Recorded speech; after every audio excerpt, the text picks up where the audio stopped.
United कोल workers union AITUC का 12वां सम्मेलन Dakra VIP club में आयोजित किया जाएगा, जिसमें राष्ट्रीय अध्यक्ष रमेंद्र कुमार समेत कई अतिथि शामिल होंगे।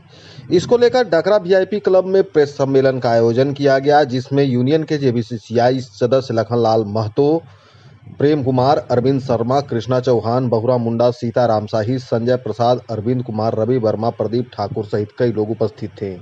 प्रेस सम्मेलन के दौरान सम्मेलन को लेकर कई तरह की जानकारी उपलब्ध कराई गई। सम्मेलन के बारे में कुछ बताइए। आज यहाँ इनके एरिया में कल से सम्मेलन है 2 दिवसीय। यूनाइटेड कोल वर्कर्स यूनियन का 12वां सम्मेलन इनके क्षेत्र डकरा के कौन बोलते वीआईपी क्लब में प्रस्तावित है 14 और 15 कल से। और कल झंडोत्तोलन के साथ शुरू होगा। कॉमरेड रविंद्र कुमार जो हमारे यूनियन के अध्यक्ष हैं और एटक के राष्ट्रीय अध्यक्ष हैं, झंडोत्तोलन करेंगे। वहीं पीके गांगुली जो झारखंड एटक के महासचिव हैं, उद्घाटन वही करेंगे और सम्मेलन का मुख्य अतिथि भी वही रहेगा। के अलावे लोहा, बिजली, तांबा, कई क्षेत्रों के हमारे जो एटक से संबंध यूनियनें हैं, उनके भी नेता इसमें शामिल होंगे और हमारे यूनियन को अभिनंदन भी करेंगे, ग्रीट करेंगे।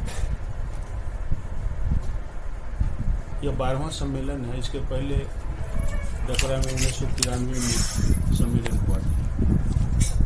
तो करीब करीब 29 साल के बाद फिर से हम लोग डकरा में मिल रहे हैं। डकरा संघर्ष की भूमि रही है।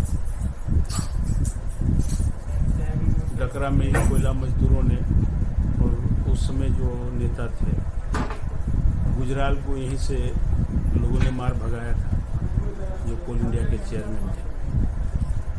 और उस समय हमारे यूनियन के बहुत सारे नेताओं को ननगराटा भी डिक्लेयर किया। तो एक फेज था, लड़ाई थी, तो उसको हम लोग उस रूप में देखते हैं। तो अभी हम लोग इस 2 दिन के सम्मेलन में बहुत सी बातों की चर्चा करेंगे। उसमें मुख्य रूप से कोयला उद्योग का जो अभी वर्तमान परिस्थिति है और केंद्र सरकार की जो कोल इंडिया के प्रति या कोयला उद्योग के प्रति जो नीतियां हैं, उसकी चर्चा करेंगे। साथ साथ ये जो 4 श्रम कोड है जिससे मजदूर प्रभावित होने वाले हैं, यह लागू होने वाला है। कानून बन गया है, नियम नहीं बने, लेकिन नियम बहुत जल्दी बनेंगे और संभवतः सरकार ने कहा था कि अप्रैल से ही हम लोग इसको लागू करें। यह यदि लागू हो जाता है तो ट्रेड यूनियन करना मुश्किल हो जाएगा, ट्रेड यूनियन का निबंधन मुश्किल हो जाएगा और जो ट्रेड यूनियनें बनी हुई है, निबंधित है, उसका निबंधन बचाना मुश्किल होगा। काम के घंटे बढ़ जाएंगे और परमानेंट एम्प्लॉयमेंट नहीं होगा, टर्म एम्प्लॉयमेंट होगा। शर्तों के आधार पर कुछ समय के लिए, अवधि के लिए नौकरी मिलेगी और मालिक पर डिपेंडेंट रहेगा कि यदि मालिक चाहेगा तो अवधि का विस्तार देगा, अन्यथा बोलेगा कि अब जाइए। जयराम जी की नो ग्रेच्युटी, नो पेंशन, कोई सामाजिक सुरक्षा नहीं। तो इसकी भी हम लोग चर्चा करेंगे। साथ साथ विस्थापितों के बारे में भी चर्चा करेंगे। सरकार ने 2013 में कानून बनाया, भूमि अधिग्रहण कानून। उस कानून का कोल इंडिया में लागू नहीं हो रहा। आरआर पॉलिसी जो 2012 में बना है, उसमें कोई संशोधन नहीं हो रहा है।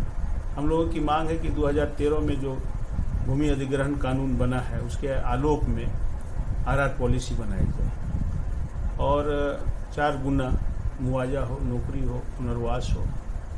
के साथ साथ यहाँ सबसे बड़ी समस्या है गैरमजरूआ लैंड का पूरे झारखंड में।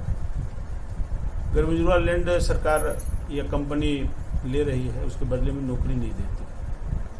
तो विस्थापित चाहते हैं उसके बदले नौकरी हो। उसकी लड़ाई है। के साथ साथ कॉमर्शियल माइनिंग की लड़ाई है और कई मुद्दे हैं। हमारे संगठन को मजबूत करने का भी सवाल है।